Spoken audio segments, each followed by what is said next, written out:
यहाँ पे कि मैं आत्मा हूँ, तो ये आत्मा का स्वभाव है सचित आनंद, है ना।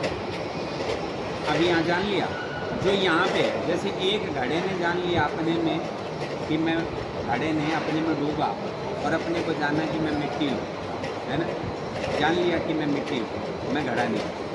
अब वो बाकी घड़ों में क्या है, मतलब बाकी घड़ों में भी मैं ही हूँ, तो सब घड़ों के अंदर क्या है, मिट्टी है और मैं मिट्टी एक हूँ, ये है परमात्मा ज्ञान। अपनी एक देह में जानना कि मैं आत्मा हूँ, ये आत्मज्ञान है। और सब जीवों में आत्मा का अनुभव करना, अपने को देखना, ये परमात्मा ज्ञान, ये ब्रह्म ज्ञान। यानी ब्रह्म और परमात्मा एक ही बात है। उपनिषदों में इसको ब्रह्म कहते हैं और भागवत गीता में इसको परमात्मा कहते हैं। आपकी जब मैं व्यापक होगी तो वो परमात्मा है। इंडिविजुअल है, ये आत्मज्ञान है। बुद्धि में जानते हो मैं साक्षी हूँ, तो ये साक्षी में सिर्फ आत्मा ही है। पर आप अपनी बुद्धि में, सब बुद्धियों में जानते हो मैं साक्षी हूँ, परमात्मा। ये भेद बस इतना सा रहता है, क्योंकि आत्मा और परमात्मा में जरा भी भेद नहीं है।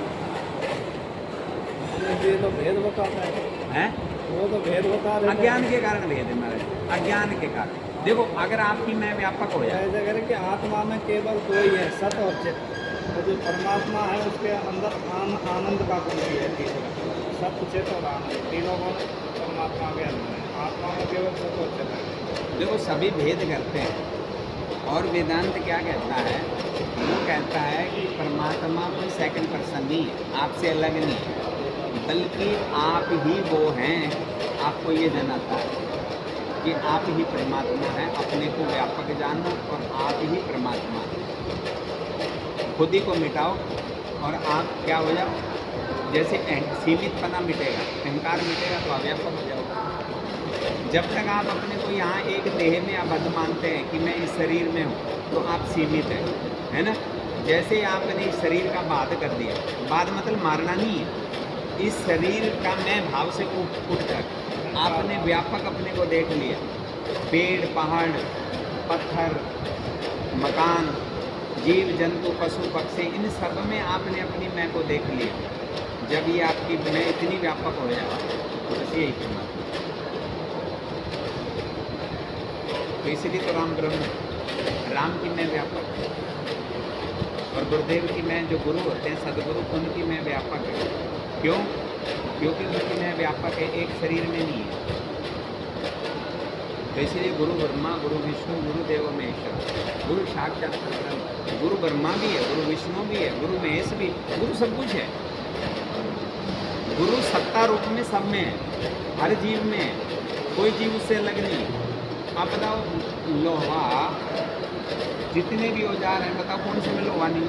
सोने में कितने गहने बनते हैं बताओ कौन से सोने गहने में सोना नहीं? चाहे छोटा हो चाहे बड़ा हो, सब में सोना है कि नहीं? इसलिए तो कबीर साहब कह रहे हैं चींटी से लेके ब्रह्मा तक, नहीं अष्टावक्र गए, चींटी से लेके ब्रह्मा तक ये सारे नष्ट होते हैं, ये सारे नष्ट हो जाते हैं। चींटी भी नष्ट होती है, ब्रह्मा भी, और बीच में सारे आ गए। चींटी से लेके ब्रह्मा तक सबके नाश होने पर जिस मैं का नाश नहीं होता, उस मैं को मैं प्रणाम करता हूँ। आओ भाई, जिस मैं का नाश नहीं होता, इस मैं का नाश नहीं होता जो अभी हम चर्चा कर रहे हैं, पर इस मैं का नाश न होएगा। चाहे वो ब्रह्मा का शरीर हो, चाहे मनुष्य का हो, चाहे राम का हो, कृष्ण का हो, किसी का हो, चाहे चींटी का हो, सबका नाश होएगा, लेकिन उस मैं का नाश नहीं होगा। उस मैं को जानना, अगर वो मैं मिल जाए तो फिर समझ लें आपकी पूर्ण तृप्ति, पूर्ण संतुष्टि, फिर आनंद आपका स्वभाव। हमारी गीता उपनिषद महापुरुष ये कहते हैं कि जो अपने स्वभाव में उपलब्ध हो जाए, आपका स्वभाव आनंद है, आपका सुख दुख स्वभाव नहीं है। सुख मन में होता है, मन की हो जाती है तो सुख होता है, मन की नहीं होती तो दुख होता है। जब आप मन के पार चले जाते हैं, आत्मा में चले जाते हैं, तो फिर आप आनंद में होते हैं। मन से पार चले गए, सुख दुख का कुछ नहीं। और वो जो आपका स्वभाव है, आप आनंद में सदा रह सकते हैं, और वो आनंद आपका कोई छीन नहीं सकता। वस्तु, व्यक्ति, पदार्थ, परिस्थिति, घटना, अवस्था, देश, काल, कोई भी नहीं छीन सकता।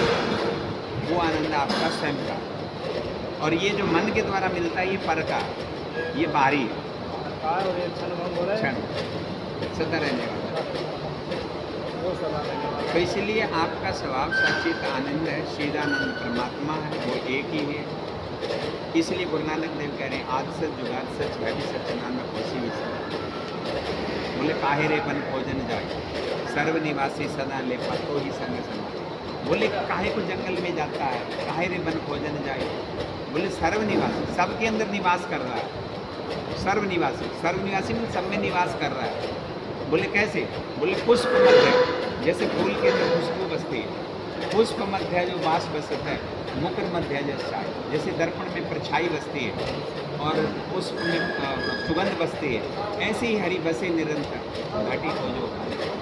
फिर आगे कह रहे हैं बाहर भीतर एक को जानो, ये गुरु ज्ञान बताई जन नानक बिन आपा चीने। आपा मतलब अपने आप को नहीं जानोगे, मिटे न भ्रम की काई। आपकी भ्रम की काई नहीं मिटेगी। जैसे तालाब में काई आ जाती है ना, जब तक काई नहीं हटाओगे तो जल प्राप्त में नहीं मिलेगा, प्राप्त होते हुए भी अप्राप्त रहेगा क्योंकि काई आ गई। अपने आप को नहीं जानोगे तो मिटे न भ्रम की काई। जन नानक बिन आपा चीने, अपने आप को चीना मतलब अपने आप को नहीं जानोगे, नहीं देखोगे तो भ्रम की काई नहीं मिटेगी।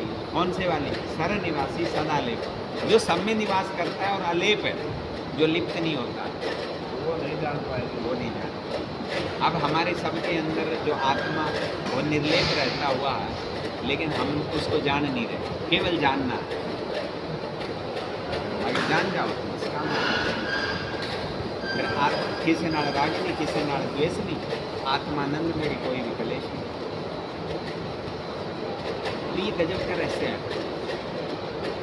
तो यहाँ पे कोई आपका भ्रम, कोई किसी तरह का, ये ऐसी वाणी है आपको कोई भी अहम तो आने ही नहीं देती है।